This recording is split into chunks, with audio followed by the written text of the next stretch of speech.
오늘 하나님께서 주시는 말씀은 신약성경 마가복음 2장 16절로부터 17절까지 말씀입니다. 제가 가진 성경으로 신약성경 56페이지에 있습니다. 마가복음 2장 16절로부터 17절까지 말씀 제가 받들어 읽겠습니다. 바리새인의 서기관들이 예수께서 죄인 및 세리들과 함께 잡수시는 것을 보고 그의 제자들에게 이르되 어찌하여 세리 및 죄인들과 함께 먹는가? 예수께서 들으시고 그들에게 이르시되 건강한 자에게는 의사가 쓸데없고 병든 자에게라야 쓸데있느니라. 나는 의인을 부르러 온 것이 아니요 죄인을 부르러 왔노라 하시니라. 아멘. 기도하겠습니다. 우리의 사랑과 소망이 되시는 아버지 하나님, 전국적으로 폭우가 쏟아지고 있는 이때 하나님께서 우리를 보호하여 주시고 살펴주셔서 우리가 함께 예배드리고 말씀을 나누게 하심에 감사드립니다. 이 시간 주께서 우리의 생명의 보호자가 되시고 피난처가 되어주셔서 우리의 몸과 마음이 주님의 말씀에 온전히 적셔지게 하여 주시옵소서. 말씀으로 힘을 얻고 말씀으로 이 세상을 살아갈 수 있도록 역사하여 주시옵소서. 예수님의 이름으로 간절히 기도드렸사옵나이다. 아멘. 모든 세상이 평등했으면 참 좋겠지만 그렇지 않습니다. 각 사회마다 사람들을 평가하는 기준이 있어서 높은 자와 낮은 자, 존중받는 자와 무시당하는 자가 나뉘어집니다. 그렇지 않았으면 좋겠지만 그렇습니다. 우리 요즘 사회에서 사람들을 나누는 기준이 무엇이 있습니까? 여러 가지가 있겠지만 우선 가장 처음으로 이야기되는 것은 돈, 바로 재력입니다. 많이 가진 사람들은 많이 못 가진 사람들에게 잘하고 싶지만 마음 한가운데에 가난한 사람들을 무시하는 마음이 있습니다. 또한 건강이나 또 여러 가지 외모적인 문제도 누가 존중받고 누가 무시당하는가 그 기준이 됩니다. 키가 크고 예쁘게 생기고 잘생기고 몸매가 아름다운 사람은 사람들의 부러움을 받고 존중의 대상이 됩니다. 그래서 많은 경우 연예인이 되기도 하죠. 반대로 키가 작은 것이 죄도 아닌데 키가 작고 사회적 기준으로 보았을 때 예쁘지 않은 사람, 멋있지 않은 사람 혹은 너무 체중이 나가거나 너무 마른 사람은 사람들에게 무시당하기 쉽습니다. 정말 그래서는 안 되는데 몇 년 전에 남자들의 키가 180이 되지 않으면은 그것은 기준에 못 미치는 사람, 루저다 이런 말이 도는 바람에 난리가 났었죠. 키가 180이 넘고 안 넘는 것이 뭐가 귀중하다고. 만약에 난쟁이 나라에서 그런 일이 있었으면 180 넘는 사람이 아마 이상한 자로 취급받았을 것입니다. 여전히 학력과 직업도 사람들을 존중하거나 무시하는 기준이 됩니다. 그래서는 안 되는데 세상 기준으로 좋은 학교 나왔다 하면은 사람들이 묻지도 따지지도 않고 우러러 봅니다. 요즘은 많이 나아졌지만 여전히 그렇습니다. 그리고 소위 속된 말로 가방끈이 짧으면 그 사람이 어떤 사람인지 제대로 알아볼 생각도 하지 않고 은근히 무시합니다. 병이 든 경우는 또 어떻습니까? 몸이 좋지 않아서 어쩌면 슬프게도 태어날 때부터 뭔가 장애가 있으면 사람들에게 무시당하고 천대를 당합니다. 제가 얼마 전에 이제 장애가 있어서 새로 재진단을 받아서 시야가 좁으니까 걸어다니기 불편하다고 저를 태워가지고 다니시는 부모님의 자동차에 보행장애를 표시하는 주차 스티커를 달게 되었습니다. 제가 그것을 받기 이전에 제대로 잘 접수하고 또 그것을 얻기 위해서 인터넷상에서 그 모든 것을 확인을 해 보았는데 많은 사람들이 이렇게 얘기를 써놨더라고요. 장애가 있어서 나라에서 주는 어떤 보호나 특혜를 받게 되면 좋은 점도 있지만은 나쁜 점이 있다. 이렇게 써놨습니다. 그 나쁜 점이 뭐인가 하면 사람들이 쟤는 장애가 있구나, 문제가 있구나 라고 한눈으로 색안경으로 보게 된다라는 것입니다. 그래서 그 모든 멸시와 천대를 감당할 자신이 있으면은 장애인에게 주는 보호 혜택을 받을 수 있지만은 나는 남들이 나를 무시하는 것이 싫다 생각하는 사람은 어지간히 심한 장애가 있지 않으면은 그 장애인에게 주는 혜택을 받지 않는 것이 좋다. 이렇게 써놓은 글들을 여러 개 봤습니다. 그렇습니다. 이 세상은 여러 가지 기준을 가지고 사람들을 무시하거나 또 존중하거나 이렇게 합니다. 지금만 그러냐? 요즘은 그나마 평등한 사회가 되었는데도 이 지경이니 옛날에는 더 심했겠지요. 예수님께서 사시고 활동하셨던 1세기에 이스라엘도 그러했습니다. 또 당대에 존경을 받던 바리새인들에게는 그 기준이 좀 남다르고 특별했습니다. 이 이야기를 시작하기 전에 먼저 이스라엘 사람들이 생각하는 하나님 나라가 어떤 것인가 잠시 말씀을 드리겠습니다. 이스라엘은 하나님의 사랑을 받은 민족이었지만은 사랑을 많이 받았기 때문에 또한 하나님께서 여러 가지 훈련과 연단을 많이 시키기도 하셨죠. 하나님을 온전히 섬기지 않고 하나님께 불순종하고 우상을 섬기고 정의롭게 행동하지 않으면 하나님께서 그들을 멀리 포로로 보내셨습니다. 나라가 망하기도 했었죠. 그래서 유다 백성들이 멀리 흩어진 후에 하나님께서 여러 선지자를 통해 다시 말씀하시기를 너희가 온전히 회개하고 제대로 돌아오면은 내가 너희에게 나라를 회복시키고 너희에게로 돌아올 것이다. 이렇게 약속을 주셨습니다. 그래서 이스라엘 사람들은 하나님의 약속을 믿고서 어떻게 하면 우리 나라가 온전히 회복이 되고 하나님 나라, 하나님 백성으로 살아갈 수 있을까? 그것을 생각을 많이 하고 궁리를 했다고 합니다. 나중에 백성들이 땅을 되찾고 나라가 회복된 후에도 그들은 옛날의 영광을 그리워하면서 아직 온전히 나라가 복구되지 않았다 이런 생각을 많이 했다고 해요. 그래서 예수님 활동하시던 그 당시에도 이스라엘의 많은 사람들이 로마의 지배하에 있는 현실을 안타까워하고 분하게 생각하면서 언제 하나님 나라가 다시 이루어지고 옛날에 다윗 왕, 솔로몬 왕 시대에 그 영광을 되찾을 수 있을까 갖가지 생각을 했다고 합니다. 예를 들어서 친로마 세력으로 온갖 부귀를 노리던 사두개파, 제사장과 귀족 세력들은 아주 앙큼하게 로마가 우리 이스라엘을 회복시켰고 로마의 지배를 받는 것이 하나님 나라다 라고 택도 없는 소리를 했대요. 그러니까 그들은 존경받지 못했겠죠. 또 극단적으로 반대되는 열심당원들은 우리가 이 로마에 대항해서 전쟁을 하고 반란을 일으키고 그래야 하나님 나라가 돌아올 수 있다 하면서 온갖 폭력을 다 사용했습니다. 예수님 대신 십자가에 달리지 않고 회중에게로 돌아온 바라바가 대표적인 그 열심당원이었습니다. 사두개파보다야 존경을 좀 더 많이 받았겠죠. 그렇지만 대다수 이스라엘 사람들은 저 방식이 맞기는 맞는 거야 하고 좀 의심스러운 눈으로 바라보았습니다. 사실 예수님께서 하나님 나라 천국으로 다시 올라가신 후에 몇십 년 지나지 않아서 이스라엘이 로마 군대에게 완전히 짓밟히고 열심당원들은 그대로 사라져 버렸습니다. 그러니까 그들이 만들려고 했던 하나님 나라가 실제로는 하나님 나라가 아니었다는 것이 증명이 된 셈이죠.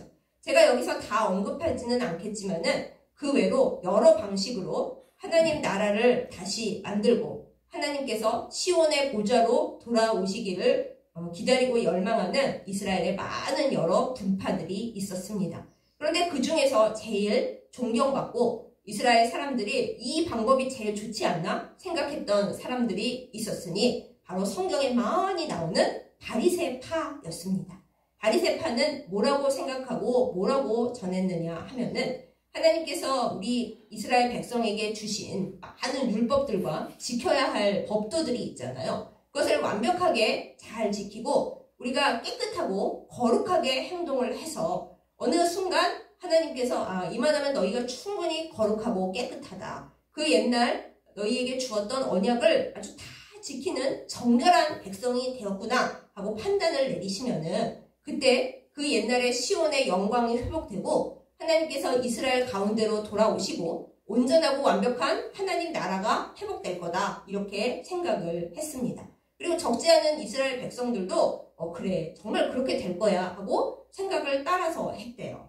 근데 이 바리새인들이 그렇게 생각한 것에 대해 문제점이 뭐였냐 하면은 자기들 기준에서 깨끗하고 거룩하고 정결하지 않은 사람들에 대해 그야말로 왕 무시를 했다라는 거예요. 그냥 조금 무시를 한 정도가 아니라 저런 인간들 때문에 하나님 나라가 오지를 않는 거야 하면서 그 사람들을 이 이스라엘 공동체에서 쫓아내려고 그러고 대놓고 경멸하고 저 인간들이 없어져야 나라가 회복이 되는 건데 라고 아주 심하게 나쁘게 굴었다라는 것입니다. 그러면 바리새인들 입장에서 하나님 나라를 완성하지 못하게 만드는 그 더럽고 거룩하지 못하고 그 죄인된 사람들은 대체 누구였을까요? 먼저 로마에 들러붙어서 온갖 부와 좋은 것을 누리는 세금 거두는 세리들, 요즘 말로 말하면은 세무서 직원들이었습니다. 요즘에 뭐 세무서 직원이 그렇게 엄청난 돈을 받아 누리는 것은 우리 생각에 아니지만은 그 당시에 로마에게 붙어서 그야말로 친로마파로 살았던 세리들은 좀 온전치 못했습니다. 예를 들어 로마가 얘들아 세금을 1 걷어와 1 그러면 세리들은 세금을 10 걷었습니다. 자기 동족들에게서 세금을 10 걷어다가 1은 로마에 바치고 그 다음 1은 뇌물로 그런 걸로 바치고 나머지 8개는 다 자기들이 자기 재산으로 착복을 했습니다. 그러니까 사람들에게 무시는 심하게 받을지언정 아주 부자였던 거지요. 그들은 요즘 기준으로 생각하자면 그래 무시해라 나는 부자로 살겠다 돈이 최고지 이렇게 살았습니다. 네, 그러니까 돈은 많긴 많은데 자기 백성들 공동체에서는 완전히 내쳐지는 존재였죠. 같이 뭘 하지도 않거니와 같이 밥도 안 먹는 그런 사람들이었습니다. 좀 우스운 것은 그러면 세리들끼리라도 좀 뭉쳐야 될 거 아니에요? 사람들이 우리를 무시하니까 우리끼리라도 좀 잘해보자 하면 좋았을 텐데 자기들끼리도 서로 무시하면서 살았다라는 거예요. 그 다음에 무시당했던 깨끗하지 못한 죄인들이라고 했던 사람들은 여인들인데 바로 온전하고 깨끗한 생활을 하지 않고 일부 종사하지 못하는 몸을 깨끗하게 간수하지 못한 여인들, 거리의 여인들을 완벽하게 무시했습니다. 그건 요즘도 좀 그런 경향이 많이 있죠. 길게 말하지 않겠습니다. 거리의 여인들을 심각하게 무시하고 경멸하고 그 다음에 좀 이해하기 많이 어려운데 몸이 아픈 병자들을 또 그렇게 무시를 했답니다. 몸이 아픈 것도 서러운데 고쳐주지는 못할 망정 너희들의 그 장애, 너희들의 병에서 나오는 그 힘든 것, 더러운 것들 그것이 하나님 나라를 거룩하고 청결하게 하는데 영 방해가 되고 더러우니까 너희는 이 공동체에서 나가라 이런 식으로 했다라는 거죠. 물론 구약에서 보면 나병 환자들을 공동체 밖으로 내어 쫓는 게 뭐 있긴 있었습니다. 그럼에도 불구하고 이 바리새인들은 그것보다 더 심하게 병자들을 무시하면서 우리 근처에 오지도 마. 너네 때문에 하나님 나라가 이루어지지 않고 너희들은 다 죄인이야. 이렇게 했답니다. 진짜 아픈 것도 서러운데 죄인 취급까지 받으니 얼마나 힘이 들었겠어요. 그들의 그 기준에 따라 더러운 사람들은 이것뿐만이 아니었겠죠. 여기 다 열거할 수는 없지만은 거의 대부분의 사람들이 깨끗하지 않은 죄인들이었습니다. 그러다 보니까 결국에는 바리새인들과 서기관들 자기들 조금만 깨끗하고 거룩하고 나머지 사람들은 다 더러운 사람들, 다 죄인들이 되는 거죠. 정도에 따라서 심한 더러움이 있는 사람, 좀 개선의 여지가 있는 더러운 사람, 우리 기준에 조금 그래도 거룩하고 깨끗한 사람 이렇게 등급을 나눠가면서 그 기준에 맞지 않는 사람들은 죄다 무시하면서 산 것이 바리새인이었다라는 것입니다. 그 바리새인들의 기준에 따지면 그 하나님 나라는 절대 올 수가 없는 상황이었습니다. 요즘도 무시당하는 이들이 얼마나 많이 있습니까? 갖가지 이유로 무시를 당합니다. 가난해서 무시당하고 나이 들었다고 무시당하고 병들어서 장애가 있다고 무시를 당합니다. 또 각각의 사회 기준에 따라서 이렇게 저렇게 수많은 무시를 당하고 있습니다. 사랑하는 여러분, 여러분은 존중받으면서 살고 계신가요? 감사하며 기뻐하면서 존중받는 스스로를 감사하는 마음으로 바라보면서 잘 지내시기를 바랍니다. 그러나 대부분의 사람들이 여러 이유로 무시당하면서 살아갑니다. 무시당하기 때문에 슬프고, 무시당하기 때문에 화나고, 무시당하기 때문에 자존심이 상합니다. 요즘 청년들이 아주 많은 수가 집안에 박혀서 방 안에 갇혀서 꼼짝도 안 하고 밖을 안 나옵니다. 그들이 왜 집안에 박혀 살게 되었습니까? 밖에 나갔더니 여러 가지 이유로 너무 무시를 당하는 거예요. 안 잘생겼다고 무시당하고, 키 작다고 무시당하고, 예쁘지 않다고 무시당하고, 그거는 그래도 좀 어떻게 참을 수 있는데 능력이 없다고 무시를 당합니다. 일을 못한다고 무시를 당합니다. 너는 그것도 못하냐 자식. 너 학교 어디 지방대 나왔다며? 지방대 나온 게 죄도 아닌데 그래가지고 어떻게 살겠냐 자식. 그러면서 여러 가지로 무시를 합니다. 아주 옛날에는 무시당해도 아주 굳건한 마음으로 내가 지금은 무시당하지만 꼭 성공을 하고 노력을 해서 절대 무시당하지 않는 사람이 될 거야 하고 그렇게 애들을 썼는데, 요즘은 어릴 때 너무 곱게 커서 그런지 혹은 어릴 때 너무 기죽어서 사서 그런지 양극단으로 나눠져서 조금만 무시를 당하면 다 괴로워하고 어디 구석에 처박히고 심하게는 극단적 선택까지 하는 그런 일들이 비일비재하게 일어납니다. 제가 청년들의 예를 들었지만은 어른들은 그렇지 않습니까? 어른들도 갖가지 이유로 무시를 당하는데 꾹 참고 그냥 고통받는 중에 화를 참으면서 살아가고 있습니다. 요즘 또 여러 가지 SNS 프로그램들이 있죠. 거기에 다들 자기 자랑스러운 것만 뽑아서 사진을 올리고 글을 씁니다. 실제 알아보면은 다 그렇지도 않은데 남들에게 좋은 것만 보여주고 싶은 마음에 그런 거 올리면 남들이 그런 거 올릴 때 구경을 하고 이 사람들 자랑거리는 이런 거구나 그냥 닫아버리면 좋은데 사람들이 마음속에 켜켜이 분노와 슬픔이 쌓입니다. 이 사람들은 이렇게 잘 살아가고 있는데 나는 뭐야. 또 텔레비전 광고나 드라마를 보면 이쁘게 해놓지 초라한 거 안 나오잖아요. 여기서는 이렇게 멋있게 사는데 내 인생은 이게 뭔가. 나는 왜 이렇게 가난한가. 그렇게 스스로를 무시하면서 살아가기도 합니다. 나는 루저야. 나는 모든 것에 성공을 못했어. 나는 망했어. 심지어는 나하고 밥 한 끼 먹어줄 사람이 없어.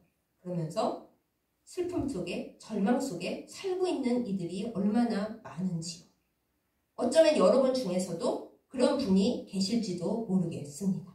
그런데 세상은 이렇게 많은 이들을 무시하고 서로 무시하고 무시당하면서 살고 있는데 우리에게 복음이 있습니다. 바로 예수님이십니다. 1세기 유대인들에게 이스라엘 백성에게 바리새인들이 이렇게 엄청난 거룩의 조건, 깨끗함의 조건을 강요하면서 그 외의 사람들은 다 죄인이다 말하고 있을 때 예수님께서 오셨습니다.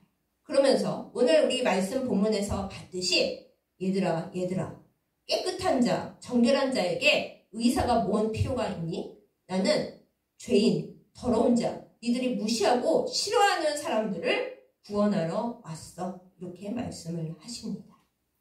우리가 한 가지 오해하는 것이 있는데요. 바리새인들이 죄인이라고 부르는 사람들, 요즘 우리가 죄인이라고 생각하는 살인한 사람, 도둑질한 사람, 그런 사람들을 죄인이라고 하는 게 아니었어요. 정결함의 기준, 거룩함의 기준에서 벗어난 자, 그들을 죄인이라고 했지 요즘 우리가 생각하는 진짜 범죄를 저지른 사람들 아예 얘기할 가치가 없다고 얘기하지도 않았습니다. 그러니까 우리가 생각하는 죄인의 기준과 바리새인들이 생각하는 죄인의 기준은 굉장히 다르다. 이것을 먼저 말씀드립니다. 그런데 예수님께서는 웬만하면 죄인이 아닌데도 죄인 취급을 받고 밥 한 끼 같이 먹어줄 사람이 없는 외로운 이들에게 오셔서 예수님께서 뭘 하셨습니다. 오늘 우리 말씀에 보았듯이 세리 및 모든 죄인들과 함께 식사를 하셨습니다. 여러분 식사 같이 함께 하는 게 뭐 그렇게 대단한 일이라고요? 우리 보기에는 아무것도 아닌 것 같지만 만약에 여러분들을 어느 아주 심한 병을 앓고 있는, 어쩌면 전염될 수도 있는 병을 앓고 있는 공동체에 데려가서 여러분 오늘 이분들과 함께 숟가락 젓가락 다 같이 쓰면서 식사 한 끼 해 주십시오. 그것이 예수님 닮은 행동이 아닙니까? 라고 말씀을 드릴 때 여러분은 과연 그분들과 함께 식사하실 수 있으신가요? 뭐 그럴 분도 계실 수 있지만은 대부분은 아유 나는 못해요. 그러다가 내 나병이 옮으면 저 그거 못합니다. 그럴 겁니다. 이건 극단적인 예인데요. 더 좀 작은 예로 바꿔서 내가 정말 싫어하는 어떤 사람들을 한번 생각해 보세요. 예수님께서 나에게 말씀 주시기를, 기도 중에 말씀하시기를, 얘야 네가 날 사랑하지? 나도 너를 사랑해서 너가 흙탕물에 구르고 냄새나는 죄에 빠져있을 때 너를 구원했으니까 너도 나의 사랑을 가서 전하라. 네가 제일 싫어하는 부류의 사람들이랑 같이 밥 한 끼 먹고 와. 너무너무 아프고 고되고 정신적으로도 문제가 있어서 구석에 앉아서 밥 먹고 있는 그 사람한테 가서 나랑 같이 밥 먹자. 혹시 그 사람이 신경질을 내면서 너한테 국그릇 집어 던지고 젓가락 집어 던지고 온갖 욕을 하더라도 그 사람을 끌어안고 밥 한 끼 같이 먹고 와 라고 말씀하신다면 아멘 주여, 제가 그 말씀에 순종하여 행하겠나이다. 그럴 수 있는 그리스도인들이 얼마나 될까요? 거의 없을 겁니다. 오히려 그렇게 하시는 분들을 우리가 막 존중하고 역시 예수 형이 나는 특별한 사람이야 이럴 거예요. 그런데 예수님께서는 그렇게 사회에서 무시당하고 존중받지 못하고 자기들끼리조차 밥 한 끼 같이 안 먹으려고 하는 그 죄인들과 그 세리들을 불러 모으셔서 그들 가운데 제자들까지 다 데리고 들어가서 앉으셔서 우리 다 같이 밥 먹자 이러시는 분이 예수님이십니다.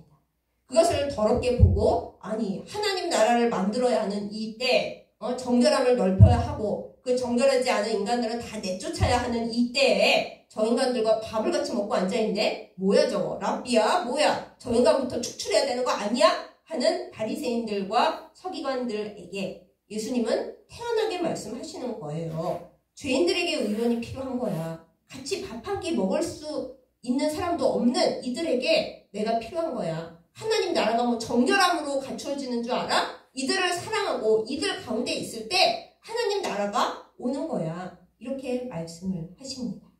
사랑하는 여러분, 밥 한 끼 같이 먹을 사람도 없는 그 누군가에게 예수님은 오십니다. 모든 것을 다 가지고 있고 모든 것을 누려서 사람들 앞에 자랑거리도 많고 나타나기만 하면 모든 사람들이 오셨어요 하는 그런 사람들에게 예수님이 오시는 게 아닙니다. 예수님은 밥 한 끼 같이 먹을 사람도 없고 모두가 무시하는 그런 사람들 곁에 계십니다. 가장 힘든 병동을 한번 생각해 보세요.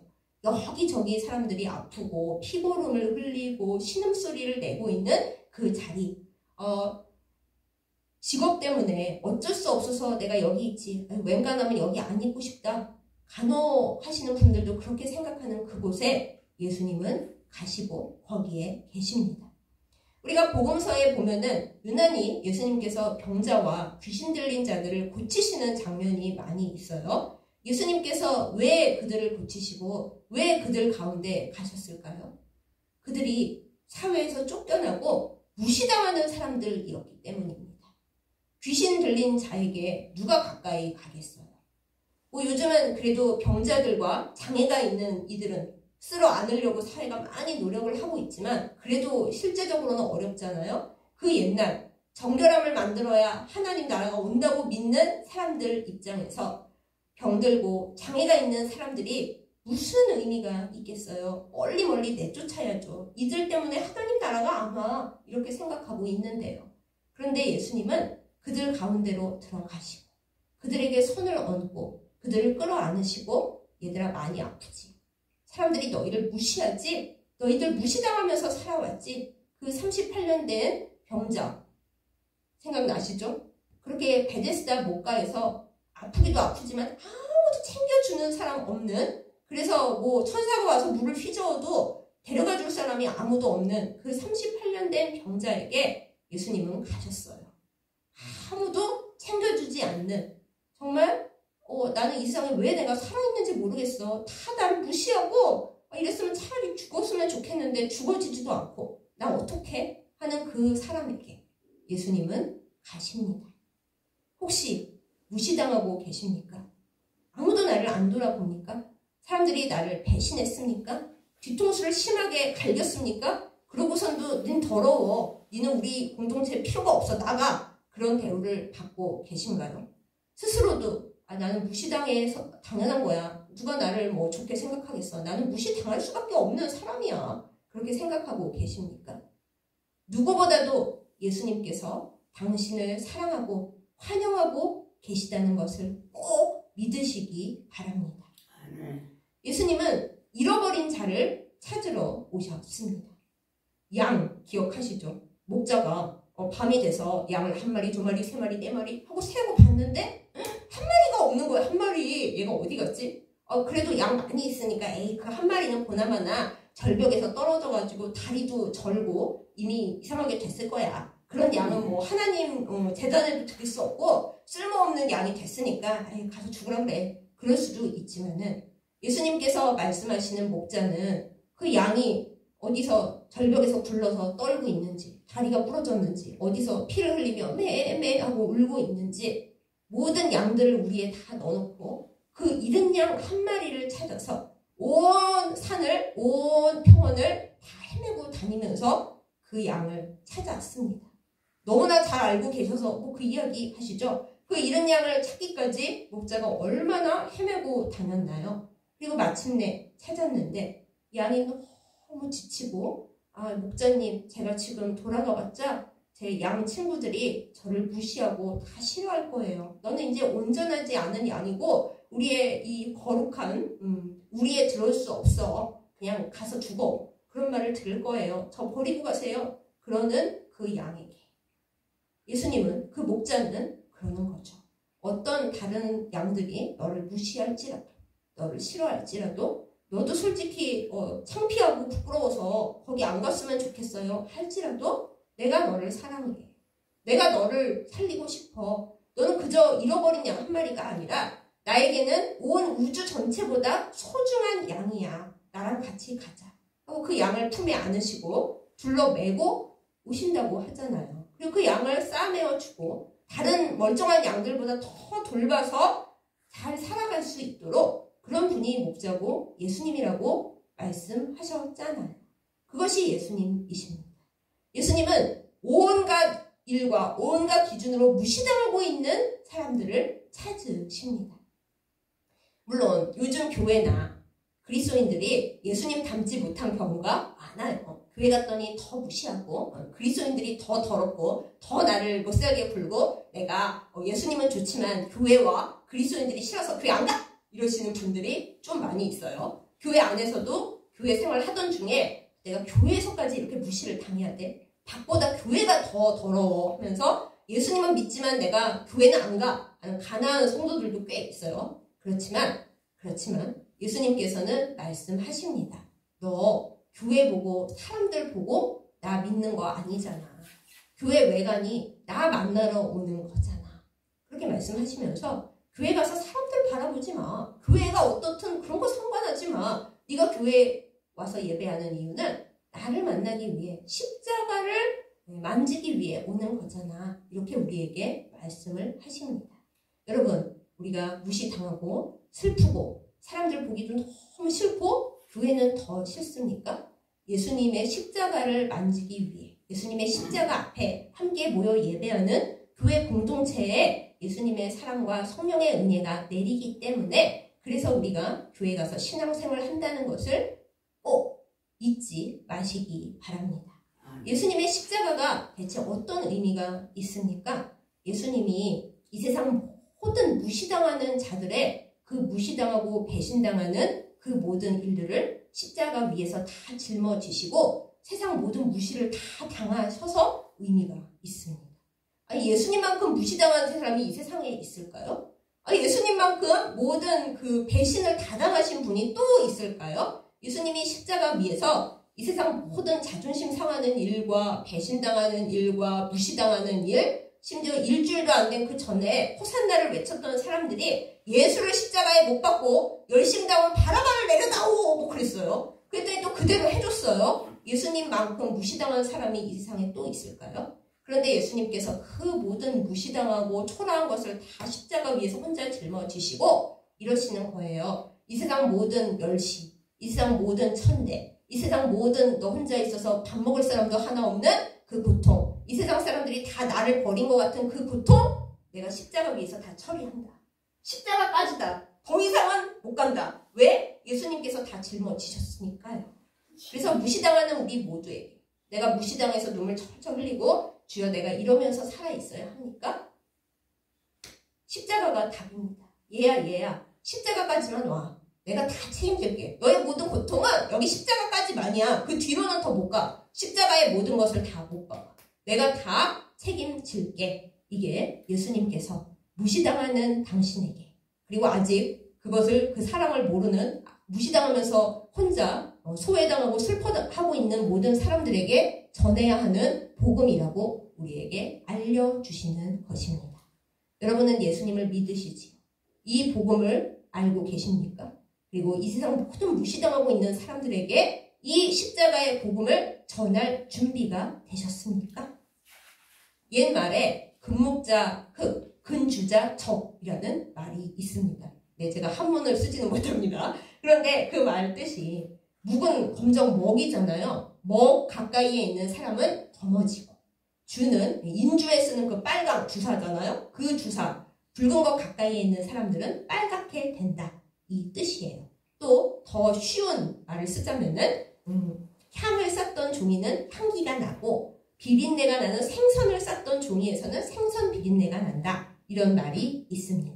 사랑하는 여러분, 예수님 곁에 있으면 예수님을 예수님 저는 갈 데도 없고 사람들 다 저 무시하고 저는 갈 데가 예수님 곁에 십자가밖에 없네요. 십자가에서 모든 문제를 주님이 여기서 다 끝났다 말씀하시잖아요. 그래서 전 예수님 옆에 있어야 되고 예수님 옆에 있다 보면 무시당하던 나의 슬픈 냄새는 다 어디로 가버리고 예수님 냄새가 나에게 배게 됩니다.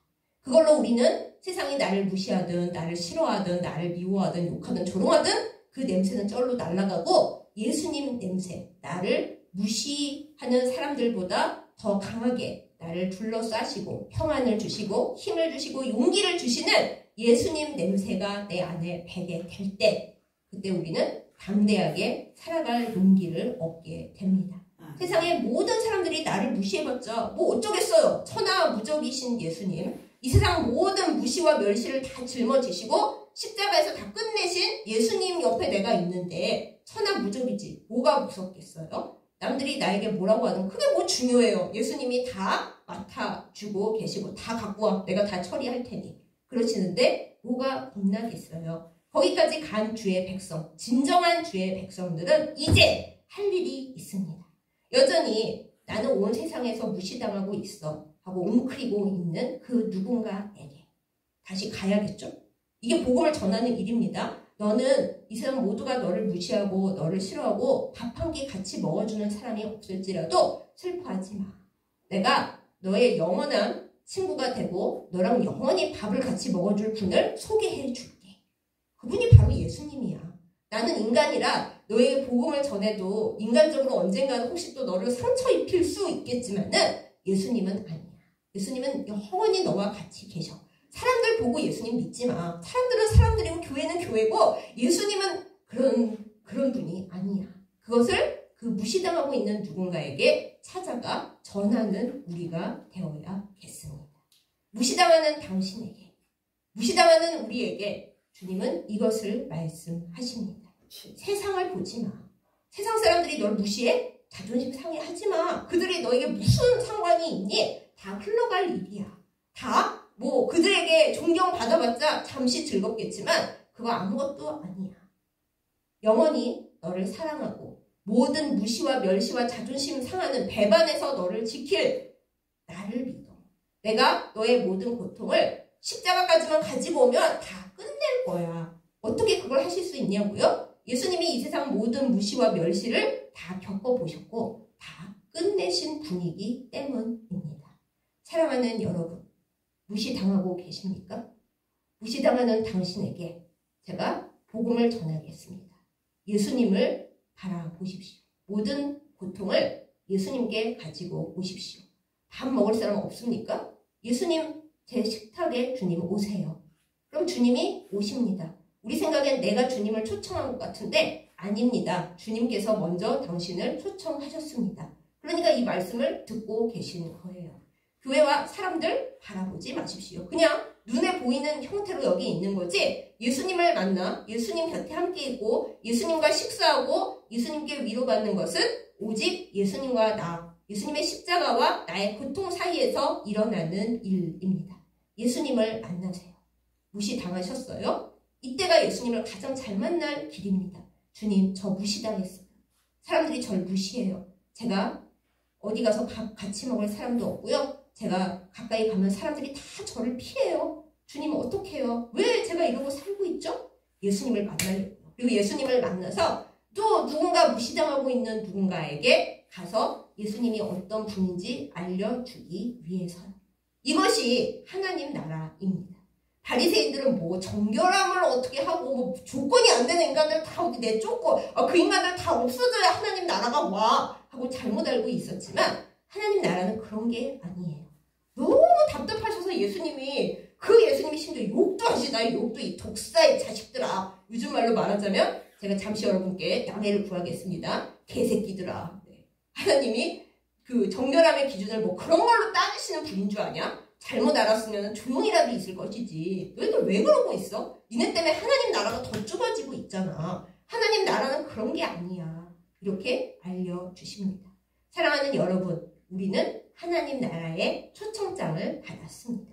주님 못 가는데 예복도 예수님께서 주신답니다. 심지어 예수님의 보혈에 빨아가지고 그거 찾아 입고 예수님의 초대에 반응하여 세상에서 무시를 많이 당했을수록 좋아요. 예수님은 그런 사람을 더 아끼고 더 사랑하시니까요. 무시당하는 당신에게 예수님의 사랑과 초청장을 전해드립니다. 지금 예수님을 깊이 만나시기 바랍니다. 예수님 곁에서 평안을 얻고 예수님 냄새가 듬뿍 묻은 다음에는 예수님이 알려주시는 누구, 너 무시당하는 걔한테로 가서 너는 무시당하는 그 세상 걸 다 잊고 나에게 와 하시는 예수님의 그 초청장을 전해주시기 바랍니다. 그것이 우리가 살아가고 있는 이유. 이 힘든 세상에서도 주님 저는 왜 살아요? 바로 그거를 하려고 네가 살고 있단다. 예수님의 말씀을 듣고 그것에 순종하여 어두운 세상이지만 내가 무시당하고 있는 것에 집중하지 않고 주님이 나에게 무엇을 말씀하시는가 그것을 바라보고 승리하는 저와 여러분 되기를 예수님의 이름으로 축복합니다. 아멘. 아멘. 기도하겠습니다. 사랑하는 하나님 아버지, 온 세상이 갖가지 기준과 조건을 들어 어떤 사람은 사랑하고 존경하고 어떤 사람은 또 무시하고 경멸합니다. 우리 중 많은 사람들이 사랑받고 존경받기보다는 무시당하고 사람들에게 경멸당하고 미움받는 일들이 더 많은 것을 눈물로써 하나님 앞에 고백합니다. 주여, 저를 무시하고 저를 싫어하고 저를 경멸하는 자 그들의 명단을 마음속에서 되풀이하여 읊지 않게 하여 주시옵소서. 우리에게 모든 것을 주시고 우리의 모든 무시당하고 멸시당하는 것을 여기 십자가로 가져오라. 내가 다 끝내겠다 하시는 예수님의 음성을 우리가 듣고 새기게 하여 주시옵소서. 무시당하는 나에게 와주시고 초청장을 보내시고 우리와 밥 먹어주시는 예수님을 깊이 만나게 하여 주시옵소서. 세상과 사람들이 다 무슨 소용입니까? 그들은 언젠가는 지나갈 이들인데 그들을 다 내버려 두고 주님 곁에 머물러 주님 향기가 가득 나에게 차도록 이렇게 주님 곁에 머무는 저희가 되게 하여 주시옵소서. 주여, 우리 안에 무시받음으로 인한 상처들이 무엇이 있습니까? 골마 터지지 않게 하여 주시고 주님의 보혈에 다 씻어버리게 하여 주시옵소서. 우리의 힘으로 할 수 없사오니 성령으로 도와주시옵소서. 그리하여 우리가 온전하게 된 후에는 누군가 무시당하고 소외당하여 너무나 슬픈 그 누군가에게 우리를 파송시켜 주시옵소서. 주님을 만나는 것이 우리 삶의 목적인 것을 깨달아 알게 하여 주시고 무시당하는 우리에게 보내시는 하나님의 그 사랑 편지를 찢어버리지 않고 고이 받아 고이 열어보고 주님께로 가게 하여 주시옵소서. 예수님의 이름으로 간절히 기도드렸사옵나이다.